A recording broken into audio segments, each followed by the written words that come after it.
Assalamualaikum warahmatullahi wabarakatuh. Perkenalkan, nama saya Nurjana, NIM 1930501112, Prodi Komunikasi Penyiaran Islam, kelas 1951D. Di sini saya akan menjelaskan materi interaksi psikologi dai dan mad'u.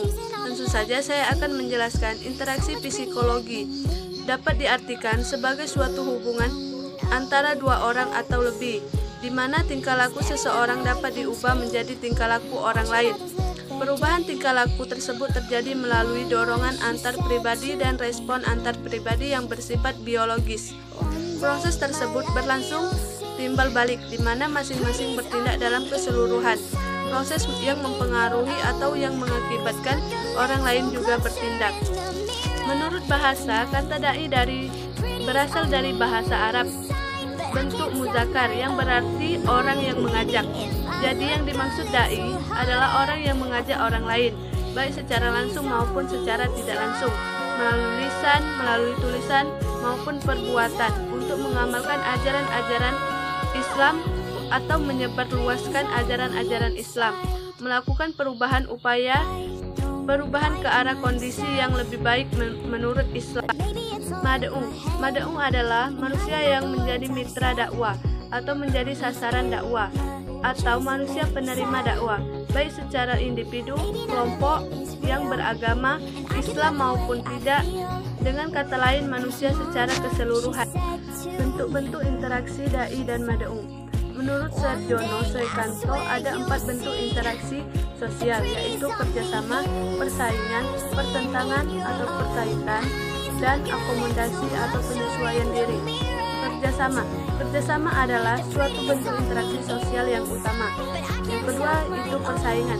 Persaingan adalah suatu proses sosial di mana individu atau kelompok manusia mencari keuntungan melalui bidang kehidupan yang pada masa tertentu menjadi pusat perhatian umum dengan cara menarik perhatian publik.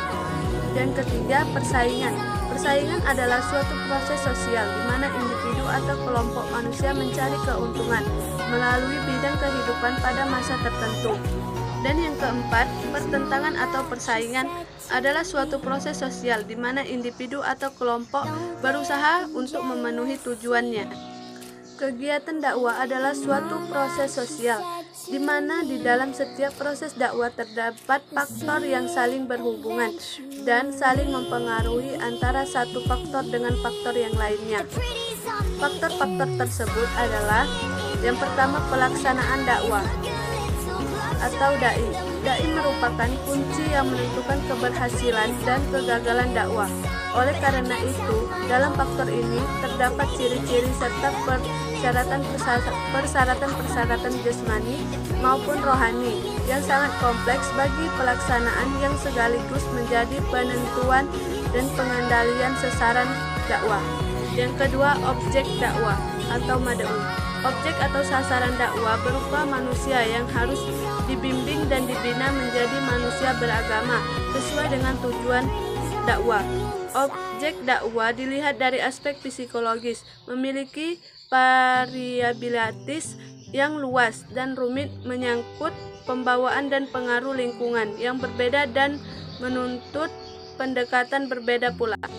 Yang selanjutnya, lingkungan dakwah. Lingkungan dakwah adalah suatu faktor yang besar pengaruhnya bagi perkembangan sasaran dakwah, berupa individu maupun kelompok manusia serta kebudayaan.